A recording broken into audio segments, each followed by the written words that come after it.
야 이건 진짜 인생 역전이다. 그 전해 1등이 안 나오면 그다음은 2월이 되다 보니까 당첨금이 400억이 넘는 경우가 있었어요. 그러니까 복권은 말하자면 공공기관이 세금을 많이 모으는 방법, 이렇게 만든 수단이다라고 생각하시면 돼요. 도박하면 안 되잖아요. 도박 같은 거 안 된다라고 하는데 나라가 공식적으로 도박을 하고 있잖아요. 로또로 돈 버는 사람 누군지 아세요?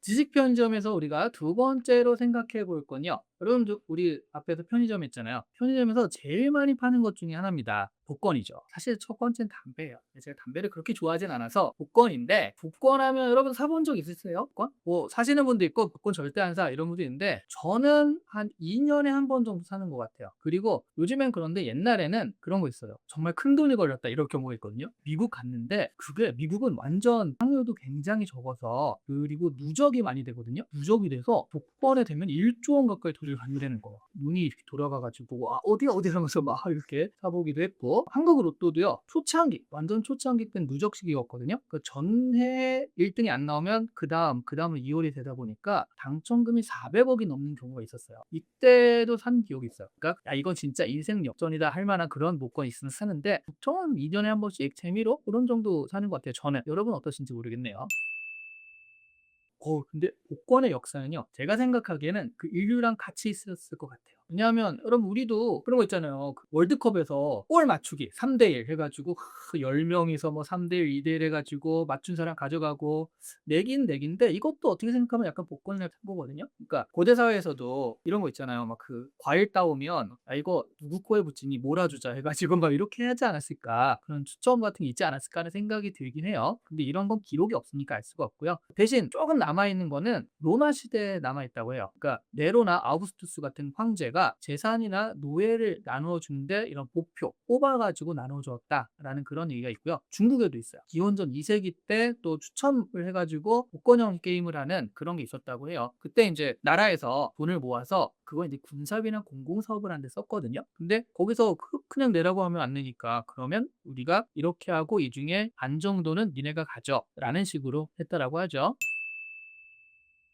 최초 사례는 1441년 벨기에라고 알려져 있고요. 그 기록에 정확하게 남아 있어요. 그래서 지금의 우리가 아는 표를 팔고 추첨을 하고 상금을 주고 수익 일부를 공동체 재원으로 쓴다라는 그런 측면의 현대 복권은 구조가 여기서 시작이 됩니다. 그리고 영국에서도 엘리자베스 1세 때 시작이 됐고 1612년에도 있었다라고 하죠. 그리고 제일 중요한 것 중에 하나가 미국 역사에서 독립전쟁을요 복권으로 치렀다라는 말이 있어요. 아니, 돈이 들어가는데 그거를 어떻게 돈을 마련해? 라고 했을 때 복권이나 이런 것들을 통해 가지고 돈을 마련해서 또 전쟁을 치렀다, 이런 얘기도 있어서 그 지금으로 보자면 한 15세기, 16세기, 17세기 요때 이 복권이 시작기라고 할 수 있죠.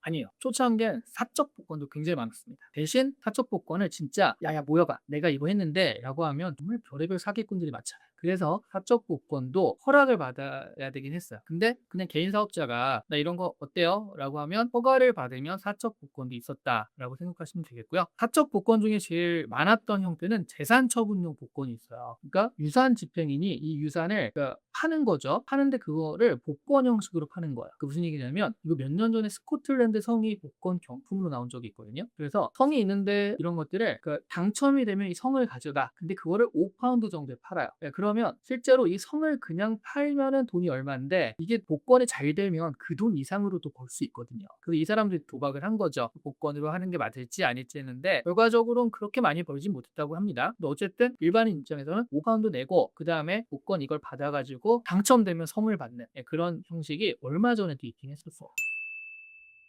아니요. 지금은 대부분 나라에서 금지되어 있고요. 이 사적 복권은 우회 장치가 있어요. 사람들이 이 머리가 이상하잖아요. 그러니까 이거를 진짜로 경품을 추첨해가지고 이렇게 한다. 그러면 그러니까 이런 걸 보시면 돼요. 운이 작용하는 것만 하면 안 돼요. 이게 내가 노력과 실력이 있으면 이거는 좀 다르게 봐요. 그래서 이걸 어떻게 우회를 하냐면 돈을 내고 경품을 추첨하는 방식이 아니라 응모권을 사는 거예요. 이 응모권에 뭐가 있냐면 퀴즈가 있습니다. 퀴즈를 맞추면 그 퀴즈의 답이 정답자 중에 추첨을 하는 겁니다. 그 약간 이게 한 단계 더 들어간 거거든요. 그러니까 내가 번호를 사가지고 내 번호를 넣고 이걸 이거를 추첨해. 그러면 이제 순전히 운인데 내가 정답표를 사가지고 그러니까 퀴즈가 있고 그것의 응모권을 사가지고 정답을 적어놓고 정답자 중에 추첨하는 그런 식이면 이거 실력이 들어가잖아요. 퀴즈를 맞추는 실력이. 그러면 사행성 복권에서 벗어난다라는 거예요. 근데 이제 중요한 건 이런 거예요. 퀴즈가 되게 쉬워요. 그러니까 스코틀랜드 성을 팔잖아요. 그러면 이 성이 위치한 곳은 1번 스코틀랜드, 2번 일본 어딜까요? 이런 식인 거예요. 그래서 그냥 요즘에 라디오 퀴즈 같은 그런 느낌으로 그래서 이런 식으로 우회를 하는 거죠. 얼마 전에 거의 복권과 비슷한 그런 것들이 하나 있었거든요. 코인. 별의별 코인들이 막 난무했잖아요. 그러니까 좋은 코인도 있지만 나쁜 코인도 있었고 그 나쁜 코인 때문에 말하자면 러그풀이라고 해서 막 코인 하다가 사라지고 막 이런 것들이 있었잖아요. 복권도 충분히 이럴 수밖에 없거든요. 그래서 사기, 조작, 중독 뭐 이런 것들 게다가 이제 자금 자체가 불투명하게 사라질 수도 있기 때문에 현대 국가는 복권을 거의 자유시장에 맡기지 않습니다. 그러니까 공익 목적과 규제 안에서만 허용을 하고 있는데요. 근데 제가 생각하기에는 국가가 돈벌이를 좀 게 아닌가 하는 생각도 개인적으로 해요. 경마 같은 거죠. 아니 도박하면 안 되잖아요. 도박 같은 거 안 된다라고 하는데 나라가 공식적으로 도박을 하고 있잖아요. 경마 같은 거. 그런 식으로 뭔가 이런 거에서 국가가 좀 독점을 하기 위해서 오히려 사적인 것들을 제한하고 있는 게 아닌가 하는 생각도 저는 살짝 하긴 해요. 아 그럼요. 그러니까 이게 명분은 이겁니다. 서민들에게 희망을. '아 이런 희망이라도 갖고 살아야 되는 거 아니냐?'라고 하지만 명분 그렇지만 실제로는요. 세금이에요. 세금인데 세금도 부족하거든요. 세금 더 내. 서내하면 누가 내요? 근데 거기에 세금을 내는데 그 세금을 조금 다르게 내는 거죠. 다 내는 게 아니라 이 돈을 내면 아주 낮은 확률이지만 엄청 큰 보상을 받을 수 있는 기회를 줄게. 이게 복권의 기본 구조입니다. 그러면 세금만 걷으면 다 손해보는 느낌이지만 복권은 그래도 이것 중에 엄청 많이 얻는 사람 하나가 나오잖아요. 그러면 나도 그 소수가 될 수 있다라는 가능성, 희망 때문에 참여를 하는 거거든요. 그러니까 복권은 말하자면 공공기관이 세금을 많이 모으는 방법 이렇게 만든 수단이다라고 생각하시면 돼요. 조선시대에도 있긴 있었대요. 그 산통계라는 게 있어가지고 이런 건그 자기들끼리나 마찬가지죠. 요즘도 여러분 점심시간에 직장인들끼리 사다리 게임 해가지고 커피 쏘기 하잖아요. 그런 것처럼 일정한 돈을 내고 통 속에 자기 이름이나 번호 넣고 그 해가지고 당첨자를 정하는 방식 조선시대 때부터 있었답니다. 그리고 이 개가 작백개, 천인개, 만인개 이렇게 있었어요. 뭘 것 같아요? 작백개, 천인개, 만인개, 100명, 1000명, 만명. 그러니까 10,000명 정도 모이면 진짜 엄청난 돈인 거죠. 이런 식으로 굉장히 좀 다양하게 있었다라고 하더라고요. 하지만 이거는 공식 복권이라기보다는 사적인 개에 좀 가까웠습니다. 이것도 약간 좀 다른데 1945년에 45년 7월에 승철이란 복권이 있었대요. 일제가 군자금 조달을 위해서 발행한 복권입니다. 여러분 45년 7월이면 8월에 무슨 일 있었는지 기억나시죠? 해방이 되거든요. 그러니까 일제가 이거를 복권을 발행하고 추첨을 해야 되는데 추첨을 못한 거예요. 망했어요. 그래가지고 이제 돈만 날린 거죠. 말하자면 사람들이 이렇게 사기를 당한 거랑 마찬가지인데 이런 것들이 사실은 좀 첫 번째 비록처럼 되게 있었지만 어쨌든 마지막까지 간 것도 아니기 때문에 우리나라 공식으로 치는 건 1947년에 올림픽 후원권을 공식으로 말했다고 그래요. 그러니까 런던 올림픽에 선수가 참여해야 되는데 돈이 없으니까 선수들의 경기를 마련하기 위해서 복권처럼 했고요. 그 뒤에도 뭐 그런 식으로 그러니까 후생복표라든가 산업부흥자금, 사회복지 자금을 마련하기 위해서 애국복권 같은 것들이 발행이 됐다라고 하죠. 우리나라도 그런 세금이라든가 국가적 필요 그리고 뭐 복지 이런 것들 때문에 계속 나왔고요. 그러다가 이제 한국의 대표적인 복권이 나오게 됩니다. 로또는 그 한참 뒤고요. 1969년에 한국주택은행이 발행한 주택복권이라는 게 있어요. 정기적인 복권의 효시입니다. 그전엔 가끔 특별하게 했지만 이거는 이거를 당첨되면 주택을 살 수 있어 라는 그래서 이름도 주택복권이고 이름 자체가 시대적 욕망을 보여줘요. 1960년, 70년 사이에 한국 사회에서 내 집 마련이 가장 강력한 꿈이었거든요. 그래서 복권에 사는 거는 언젠간 나도 내 집을 마련할 수 있다라는 가능성을 사는 일이었어요. 근데 이 주택복권이 바로 이제 그 유행어를 만든 건데 TV에서 추첨을 하는데 그거를 화살을 쏴서 했습니다. 핑글핑글 돌아가면 준비하시고 쏘세요 하면 팍 하면 23번 하고 딱 맞추는 거거든요. 그래서 준비하시고 쏘세요. 이 멘트가 이 복권 추첨의 이 장면. 그래서 사람들이 가장 희망을 가진 그런 어떤 유행어라고 할 수도 있겠고요. 그리고 이때 집이 생기는 거잖아요. 그러니까 복권에 당첨되면 인생 역전이라는 개념도 이때 생긴 게 처음이에요. 아니 또 중요한 복권이 하나 있는데 1983년부터 88년까지 올림픽 복권이라는 게 있었어요. 근데 저는 이거 기억이 나는 게 저희 아버지가 이거를 1회 때부터 계속 모은 거예요. 그래서 299회인데 거기까지 계속 모았습니다. 하나 사면 500원인데 1등이 1억 원이에요. 이게 올림픽 복권이라는 얘기는 올림픽을 위해서 이제 이 돈을 마련하려고 한 거거든요. 그래서 정말 풀세트 1회부터 299회까지 전부 다 모았기 때문에 이게 그때 아버지가 그런 얘기를 했었어요. 이걸 다 모으면 나중에 이것만으로 돈이 된다. 그러니까 이게 당첨된다라는 것도 있지만 이것만으로도 돈이 될 수 있기 때문에 모은다라고 하셨거든요. 제가 이거를 조사하면서 그래서 지금 봤어요. 1회부터 299회까지 다 합치면 얼마인가. 지금 풀세트가 완벽하게 갖춰진 풀세트가 5만 원입니다. 진짜 그때 당시 500원 곱하기 300개 하면 그거 그냥 액면가만 15만 원이거든요. 근데 풀세트가 5만 원이에요. 이거는 그냥 추억으로 간직했었던 게 낫다라는 생각이 들기도 하고요. 복권은 이런 거다라는 생각이 들기도 합니다. 그전에도 뭐 또또 복권, 엑스포 복권 이런 거 있긴 있었어요. 그리고 로또가 2002년에 처음 나옵니다. 근데 로또가요, 우리나라 복권 감각을 완전히 바꿔요. 왜냐하면 그전에는 인쇄된 번호를 사는 거예요. 그래서 여기서 추첨이 되면은 내가 되는 건데, 로또는 내가 번호를 찍는 거잖아요. 그러니까 내가 그냥 운명에 끌려가는 사람이 아니라 운명을 내가 고르는 사람처럼 느껴지는 거죠. 내가 번호를 찍으니까. 그래서 내가 번호를 조합하고 생일을 넣고 꿈에서 본 숫자를 딱 넣고 그런 식으로, 그러니까 조금 더 강하게 몰입이 되고 마치 이게 무슨 실력처럼 이렇게 되는 그런 느낌이 있었어요. 그래서 복권의 개념을 좀 바꾸거든요. 그러니까 나온 지 한 1년쯤 지난 시점에서 정말 복권 열풍이 일어나는 큰 사건이 일어납니다. 복권이 2월되고 2월되고 2월돼서 그때 당첨금 1억 당첨금이 407억 원이 된 거예요. 지금도 400억이면 큰데 2002년, 2003년이면 400억이면 진짜 인생 전체가 바뀌는 거잖아요. 저 이때 기억이 나는데 사람들이 모이기만 하면 야, 너 당첨되면 뭐 할 거야? 이런 얘기를 했어요. 진짜 학생이건 직장인이건 간에 나는 뭐 할 거야? 저도 기억이 나는데 너 뭐 할 거야 해가지고 글쎄 뭐라 하지 하다가 아파트를 한 동을 통째로 산다고 그랬어요. 아파트 한 동을 통째로 사서 여기는 뭐에 쓰고 밑에는 다 터가지고 축구장을 만들고 뭐 이런 식으로 또 이 기억이 나는데 다들 이제 몇십 개씩 샀거든요. 그래서 저도 이제 그런 얘기를 한참 하다가 토요일이었어요. 토요일 날 아는 형들과 이제 차 타고 농구하러 가고 있었어요. 체육관으로. 그러다가 또 그번 얘기 나온 거예요. 오늘 발표하는데 너 뭐 할 거니 뭐 할 거니 하다가 제가 전 이거 할 거야. 근데 그 형들이 물어보더라고요. 너 몇 개나 샀어? 하나도 안 산 거예요. 안 사고 뭐 할 건지 생각을 한 거야. 그래서 형, 나 이거 사야 돼 해가지고 그 복권 판매소 있을 거 아니야. 이렇게 차를 타고 가다가 그래서 저기 내려줘. 여기서 그 형들도 야 나도 몇 개 더 살게 하려고 4시쯤 됐을 거예요. 그때쯤 내려가지고 살려고 하니까 서버가 터져가지고 살 수가 없는 거예요. 그래서 결국 못 샀습니다. 정말 한 1, 2주일 내내 나 복권 사면 뭐 하지 생각하다가 복권을 못 사고 지나간 그런 안타까운 사연이 저한테는 있었어요.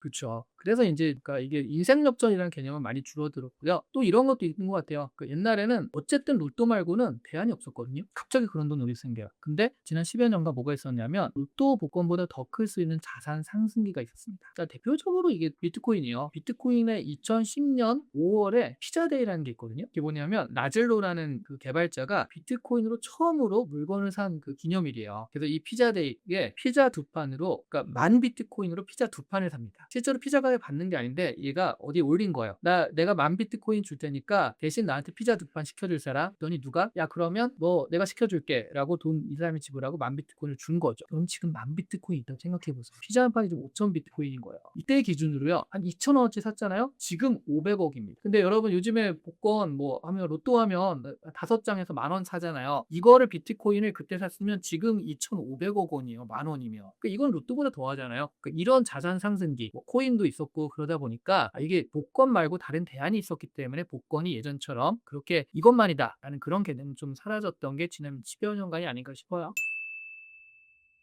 그러니까 이게 인생 역전 아닌 거죠. 게다가 중요한 건 인생 역전 치고는 너무 적어요. 이게 지금 강남 전셋값도 안 되는 그런 돈이라서. 그래서 지금은 그냥 삶의 소소한 이벤트 되면은 좋고, 그 대표적인 게 옛날에는 로또가 되면 직장을 그만둔다라고 하는 사람들이 설문조사를 해봤거든요. 그랬더니 92%가 로또 되면 나 직장 그만둘게라고 했단 말이에요. 실제로 2016년에 1등 당첨자들한테 직장 그만둘지 줬는지 안 줬는지 조사를 했어요. 그랬더니 7%만 그만뒀대요. 대부분 직장을 다닙니다. 그러니까 실제로 이 로또가 직장을 그만두게 하고 그 인생 역전의 역할을 못하고 있고요. 로또로 돈 버는 사람 누군지 아세요? 진짜 돈 버는 사람? 로또 파는 사람. 그러니까 로또 한 장 수수료가 5% 정도 된다고 합니다. 그러면 진짜 처음, 여기는 완전 처음 그 허가를 얻어가지고 판매를 시작해 라고 하면 그 판매료가 로또로 월 평균이 175만 원 정도 번대요. 그런데 여기서 1등이 나오잖아요. 이 명당으로 소문이 나가지고 명당 판매도는요, 보면 명당 1등 뭐 적어놓은 게 그런 거예요. 그러면 여기는 한 달에 2,500에서 5,000까지도 나온다고 해요. 그러면 여기는 한 달에 5,000이 계속 나온다고 치면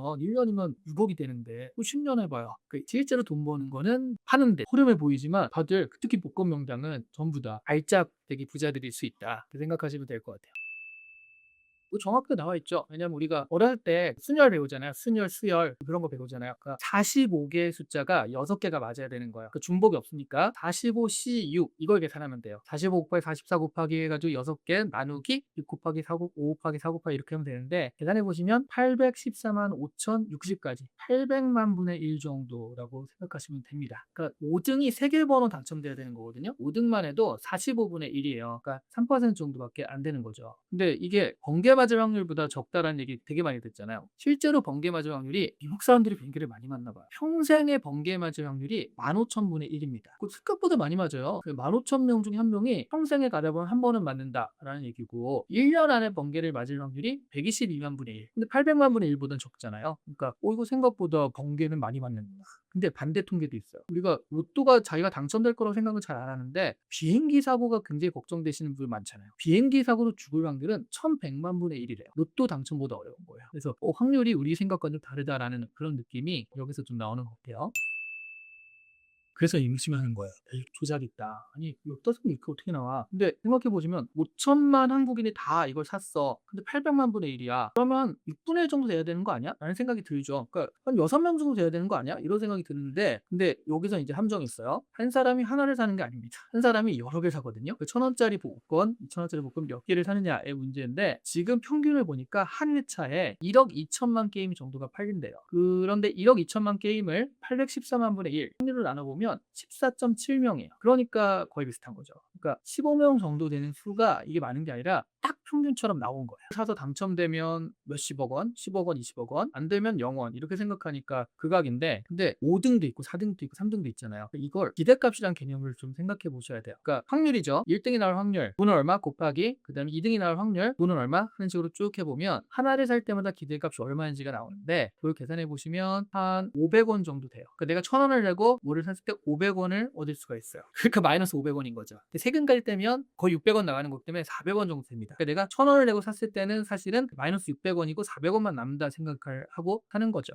근데 이게 몰라서 이걸 하는 건 아니죠. 그러니까 안 된다라는 건 누구나 알고 있는데 근데 복권이요. 이렇게 생각하셔야 돼요. 이거는 감정과 희망을 파는 상품이다라는 거죠. 왜냐하면 이거 복권을 샀을 때 이런 거 있잖아요. 얘가 야 이거 틀림없이 안 돼 라고 생각하고 산다라기보단 혹시나 하는 마음에 사는 게 있거든요. 꿈에 내가 오늘 꿈이 너무 좋아 뭐 이런 거 있잖아요. 그러면서 하나 더 생각하게 되는 게 이 돈이 있으면 이걸 어디다 쓰지? 더 먼저 생각하는 게 있어요. 이 돈이 있으면 이걸 와이프한테 어떻게 숨기지? 막 이런 거 나눠달라고 하면 어떻게? 그러면 이렇게 막 계획을 세워. 이게 되면 어떻게 되고 계획을 세우고요. 심지어 저는 어떤 분들 봤냐면 이게 1등을 바꿔주는 그 지점이 하나래요. 농협에 서대문행수 근처 어디 하나 있대요. 그래서 택시를 타고 그쪽 농협 지점으로 가주세요라고 하면 택시기사가 안 되는 거예요. 이 사람 로또 당첨된 사람이다. 위험할 수 있다. 그러니까 거기를 안 하고 그 옆에를 얘기해서 서대문형무소면 서대문형무소 가세요라고 한 다음에 그리고 걸어서 그 농협 지점으로 가면 된다. 이렇게 가시는 분이 있거든요. 그러니까 이게 희망인 거죠. 상상 자체가 하나의 심리적 희망과 보상이고 또 재미잖아요. 그런 걸 파는 상품이라고 보시면 될 것 같아요.